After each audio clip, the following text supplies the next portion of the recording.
से बोलते chef. Chef सगळं मी केलं हां आणि तू फक्त वरून पिस्ता टाकलं तर तू शेफ अच्छा आणि मग मी वेडी.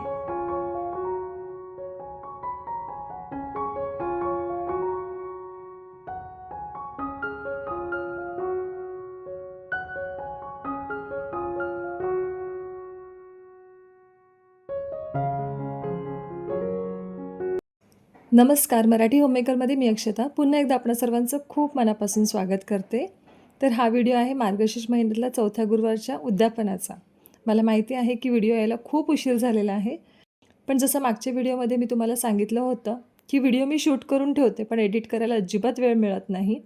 एखादा व्हिडिओ जर शूट करून जरी ठेवला ना तर ते एडिट करण्यासाठी कमीत कमी 3 ते 4 तास लागतात आणि तितका वेळ जर शाळा असेल तर माझ्याकडे नसतो. पण आता क्रिसमसच्या सुट्ट्या आहेत त्याच्यामुळे बऱ्यापैकी वेळ असतो. मग विचार केला की आपण रेग्युलरली व्हिडिओज थोडेसे अपलोड करूया. जनरली काय होतं ना की प्रत्येक मार्गशीर्षचा शेवटचा गुरुवार असतो ना तो क्रिसमसच्या सुट्ट्यांमध्ये असतो, त्याच्यामुळे सीएल वगैरे घेण्याची गरज लागत नाही. पण यावेळेस काय झालं, आमचं ओपन हाऊस होता आणि मी सीएल घेतली होती पण 1 तासासाठी मी शाळेमध्ये गेली होती. कारण मी क्लास टीचर असल्यामुळे मला असं वाटते ओपन हाऊसला क्लास टीचर असलेलीच बरी. तसं प्रिन्सिपलांनी मला सांगितलं होतं की तुला हवं असेल तर तू हाफ डे घे, पण हाफ डे जर घेतला तर मग यायला खूपच उशीर होईल आणि मग विचार केला की मी सीएलच घेते. तर सकाळी 7 वाजता मी शाळेत गेले होते आणि जाण्याआधी मी सगळं व्यवस्थित असं साफसफाई करून घेतली होती, जेणेकरून आल्यानंतर फक्त पूजा मांडावी लागेल. इतर गुरुवारी मी काय करायची, रात्रीच लादी वगैरे पुसून घ्यायची. आपलं जे काही पूजेचं सामान असतं ते रात्रीच व्यवस्थित असं अरेंज करून ठेवायची, म्हणजे सकाळी उठल्यानंतर फक्त पूजा मांडायची आणि मग आल्यानंतर मी नैवेद्य वगैरे जे काही असेल किंवा पोथी वाचन वगैरे असेल ते करायची. गुरुवारचा सकाळचा नाश्ता आमचा फिक्स असतो, तो म्हणजे साबुदाण्याची खिचडी, जेणेकरून मलाही वेगळं काही बनवायला नको आणि मुलांनासुद्धा साबुदाण्याची खिचडी खूप आवडते. तर घरी मला जवळजवळ येता येता 9 वाजले. आल्यानंतर पटकन मी कामाला लागली, पूजा वगैरे मांडून घेतली आणि उद्यापनाचं सगळं साहित्य त्या टेबलवरती अरेंज करून ठेवलं. उद्यापनाला काय वस्तू द्यायची ना तो पण एक प्रश्नच असतो आणि मला असं वाटतं की काहीतरी युजफुल दिलेलंच बरं, जेणेकरून ते रेग्युलरली वापरामध्ये येईल. तर प्लास्टिकचे आणि स्टीलचे डबे असतात ते प्रत्येकाच्या घरी असतात आणि आपण उद्यापनाला तेच ते सतत दिलं ना का ते उगाचच किचनमध्ये जागा अडवून ठेवतात किंवा ते कोणत्यातरी कोपऱ्यामध्ये पडलेले असतात. म्हणून मी दरवर्षी अशा काही वस्तू देते ना ज्या रोजच्या वापरातल्या असतील. तर मागच्या वर्षी मी पॅकेटचे जे क्लिप असतात ना, एखादं पॅकेट उघडल्यानंतर ते सील करण्यासाठी ते दिले होते. यावर्षी मी विचार केला की डीमार्टमध्ये 80 रुपयाला 4 असे ते सॉफ्ट रुमाल मिळतात, ते देऊया, जेणेकरून ते क्लिनिंगसाठी किंवा पर्सनल यूजसाठी कामात येतील. तर असे मी 10चा सेट घेतला होता. सर्व काही अरेंज करून झाल्यानंतर मग इथे मी पोथी वाचन करायला बसली, कारण उद्यापनाच्या अगोदर साहजिकच आहे पोथी वाचन होणं गरजेचं आहे.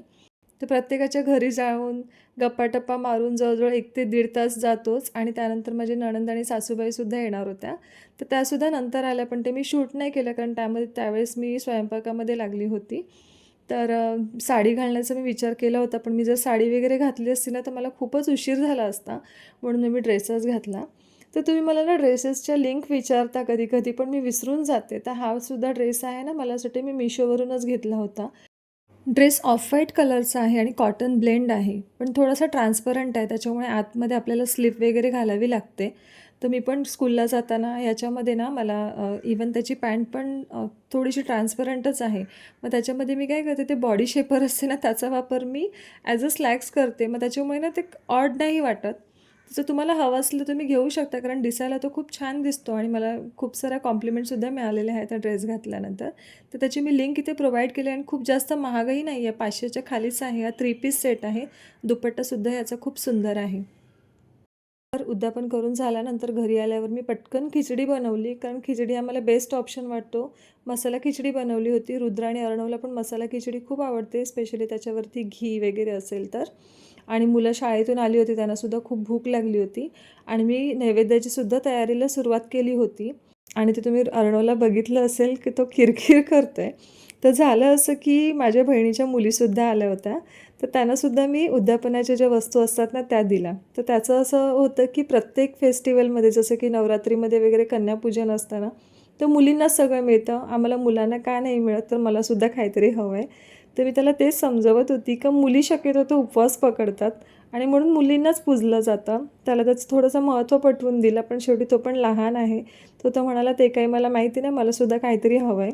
तर मग मी त्याला सांगितलं ठीक आहे, तुला मी काहीतरी स्टेशनरीचा सेट वगैरे देईल. तर आज स्वयंपाकामध्ये वरण भात, मटर पनीर, गाजराचा हलवा आणि भजी हे बनवायचं होतं. तर मटर पनीर मला माहिती आहे की माझ्या प्रत्येक नैवेद्याच्या थाळीमध्ये मटर पनीर तुम्ही पाहिलं असेल. तर ॲक्च्युली व्हरायटी असते, फक्त एवढंच की मी रोज व्हिडिओ शूट नाही करत, म्हणजे रोजचं तुम्हाला रुटीन नाही दाखवत. तर एका गुरुवारी छोले बनवले होते, एका गुरुवारी मिक्स पीच बनवलेलं होतं आणि मटर पनीर मला असं वाटतं 2 गुरुवारी बनवलेलं होतं. तर मी काय केलं होतं, मटर पनीर ना दुपारीच बनवून घेतलं. म्हणजे ज्यावेळेस मी त्यांना खिचडी वगैरे बनवली त्याच्यानंतर बनवून घेतलं, कारण त्याला खूप टाईम जातो. आणि मग त्याच्यानंतर 1 तासाचा जवळजवळ गॅप घेतला, थोडासा रेस्ट घेतला आणि मग त्यानंतर इतर स्वयंपाकाला लागली. आमच्या इथे गाईचा गोठा आहे आणि मग त्या गोठ्यामध्ये जाऊन आम्ही नैवेद्य देतो. मग 5 वाजता जवळ-जवळ आम्ही एकत्र सगळ्याजणी भेटतो आणि मग जातो. पण कधी-कधी काय होतं ना, थोडंसं लवकर निघालं का गाई थोड्या आधीच भेटतात, म्हणजे त्या बाहेर चरायला वगैरे त्या निघतात ना, मग तेवढ्या गोठ्यापर्यंत चालत जाण्याची गरज भासत नाही. म्हणून आमची संध्याकाळी नैवेद्य वगैरे बनवण्याची घाई असते. तर इथे चपातीचं पीठसुद्धा माझं संपलं होतं, ते मी भरून घेते. तर मला प्रश्न विचारला जातो, की "तू कोणते गहू वापरते?" तर मी गहू वगैरे आणून ते म्हणजे निवडून दळायला द्यायला तितका काही वेळ वेळ नसतो. तर मी काय करते ना, हे आशीर्वादचं पीठ वापरते. तर मागच्या 2 महिन्यापासून हे लोकवान गव्हाचं पीठ वापरते मी चपात्यांसाठी आणि त्याच्या चपात्या खूप सुंदर होतात. तर म्हणून मी विचार केला, की आपण हेच पीठ कंटिन्यू करूया. तर एका ठिकाणी मी भात ठेवलेला आहे. भात ऑलमोस्ट व्हायला आलेला आहे आणि कुकरला मी डाळ लावलेली आहे आणि पटकन आता चपातीचं पीठ मळून घेते.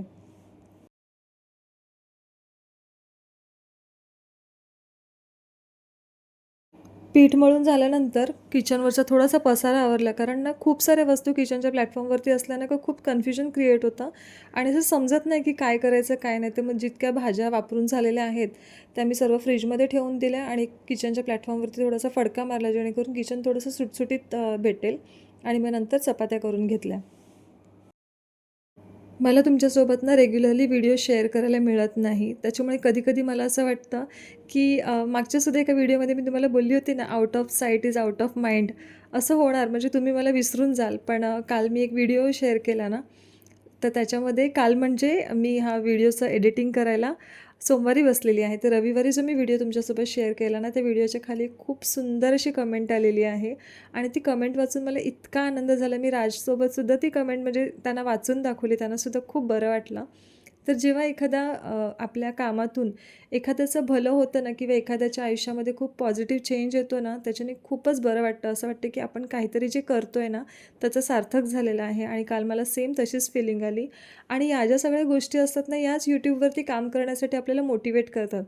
पैसे एक वेगळी गोष्ट आहेत. म्हणजे यूट्यूबवरून मला तितके काही रेग्युलरली पैसे मिळत नाही, खरं सांगायचं झालं तर. कारण ते माझीच मिस्टेक आहे ती, का मी रेग्युलरली व्हिडिओज अपलोड करत नाही. तर खरं सांगायचं झालं ना, तर मला जवळजवळ 3 ते 4 महिन्यानंतर माझे $100 कंप्लीट होतात आणि मग मला यूट्यूबचं पेमेंट मिळते. असं पण माझी खरी जी कमाई आहे ना, ती तुमच्याकडून येणाऱ्या कमेंटमधून आहे. जेव्हा तुम्ही मला सांगतात, की "अक्षता, तुझ्या या व्हिडिओमुळे किंवा तुझे विचार शेअर करते ना, त्याच्यामुळे आमच्या आयुष्यामध्ये हे पॉझिटिव्ह बदल झालेले आहेत. मी स्वतःमध्ये हा बदल केलेला आहे. माझं आयुष्य इतकं सोपं झालेलं आहे." त्या सगळ्या कमेंट ऐकून इतका मला आनंद होतो ना, खरं सांगते मी तुम्हाला. माझ्या चेहऱ्याचे एक्सप्रेशन्स तुम्ही पाहू नाही शकत, पण हे मी एकदम मनापासून सांगते आणि आय होप तुम्ही ते समजून घ्याल. तुम्ही भलेही माझ्या व्हिडिओला लाईक नाही केलं तरी चालेल, पण एक कमेंट नक्की ड्रॉप करत जा. तर माझ्या चपात्या वगैरे करून झालेल्या आहेत. आता पटकन मी हे गाजर सोलून घेते. तर गाजर शिजायला खूप वेळ लागेल, म्हणजे हलवा बनवण्यासाठी भरपूर वेळ लागतो आणि तितका वेळ माझ्याकडे नव्हता, म्हणून मी विचार केला की मी कुकरमध्ये बनवते. तर मी गाजर किसून घेतले आणि कुकरमध्ये हे पूर्ण गाजराचा कीस घातला, वरून थोडंसं दूध घातलं आणि मग शिट्ट्या घेऊन जवळजवळ 3 शिट्ट्या मी याच्या केल्या. तर मागच्या वेळेस ना मी कुकरमध्ये गाजरचा हलवा केला होता, म्हणजे यूट्यूबवरतीच बघून शॉर्टकटमध्ये, ज्यामध्ये गाजर आपल्याला फक्त सोलायचे असतात, छोटे छोटे तुकडे करून ते कुकरला लावायचे. पण त्या हलव्याचा टेक्स्चर मला अजिबात आवडलं नव्हतं. म्हणून मी यावेळेस काय केलं, गाजर किसून बनवला आणि हलवा खरोखर खूप छान झाला होता. फक्त दुधाचं प्रमाण थोडंसं कमी करा, कारण गाजराचं सुद्धा पाणी सुटतं आणि मग ते आटवायलासुद्धा खूप वेळ जातो.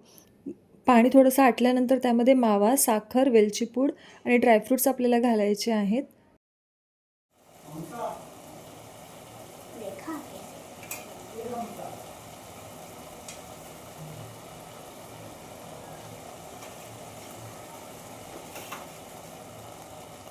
सांडवतोय सर्द खाली, पाणी आहे त्याच्यामध्ये.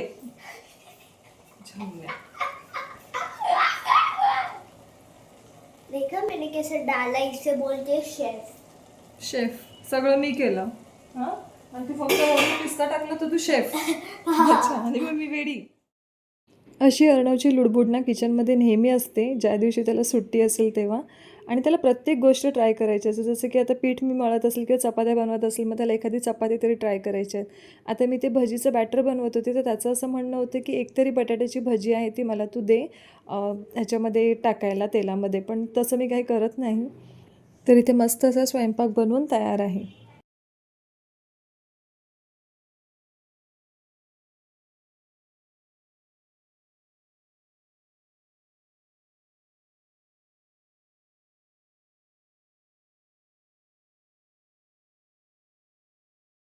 मिशोवरून मी एक मॅट्रेस प्रोटेक्टर आणि एक 2 ड्रेस ऑर्डर केले होते. तर त्याच्यातला एक ड्रेस आणि मॅट्रेस प्रोटेक्टर रिसीव्ह झालेला होता आज. तर ते मी एकदा ओपन करून बघते. मॅट्रेस प्रोटेक्टर बेडवरती असेल ना, तर बेडवरती जो कापड असतो ना, त्याचे छोटे-छोटे गोळे तयार होतात. म्हणजे ते लिंट तयार होते आणि ते ना खूप वियर्ड वाटतं. तर हा जे आमचे दोन्ही बेडचे जे मॅट्रेस आहेत, म्हणजे एका बेडचाच शक्यतो तो नवीन आहे आणि दुसरा जो बेड आहे त्याच्यावरती अजूनपर्यंत तरी ते लिंट तयार झालेले नाही आहेत. मी विचार केला की एक मी ऑर्डर करून बघते. कारण दुकानामध्ये मी बघितलं ना, तर त्याची प्राईस खूप जास्त होती आणि मिशोवरती ना हे 500च्या खाली होते याची प्राईस.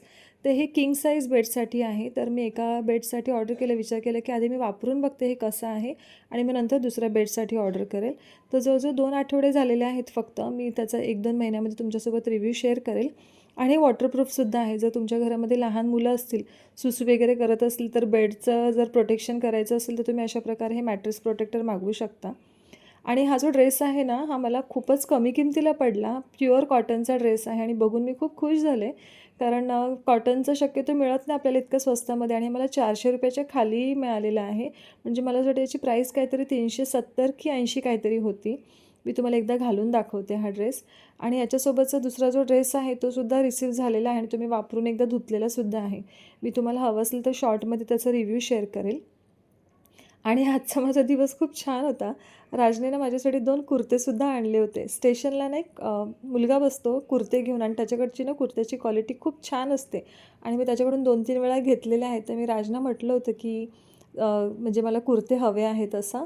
तर त्यांनी हे 2 आणले. पण मला तो पिंक कलरचा आवडला आणि रेड कलरचा तितका काही मला आवडला नाही. मला ना असे लाईट कलर खूप आवडतात. जसं pastel colour, off white colour. त्याच्यामुळे मग हा जो कुर्ता आहे रेड कलरचा तो मी चेंज करून घेतला.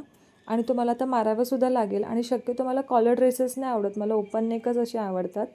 आणि हा ड्रेस तो मिशोवरचा मी तुम्हाला घालून दाखवते. हा एल साईजमध्ये मी ऑर्डर केलेला आहे आणि एकदम परफेक्ट फिटिंग आहे. मला ऑल्टर करायचीसुद्धा गरज लागणार नाही आणि ह्याची बॉटमसुद्धा खूप छान आहे. तुम्हाला हा ड्रेस जर खरेदी करायचा असेल तर त्याची लिंक मी दिलेली आहे. तिथून तुम्ही घेऊ शकता. चला तर मग आजचा व्हिडिओ मी इथंच संपवते. व्हिडिओमध्ये काही आवडलं असेल तर प्लीज व्हिडिओला लाईक करा. चला तर मग लवकरच भेटूया एका नवीन व्हिडिओमध्ये. तोपर्यंत आपली काळजी घ्या. बाय.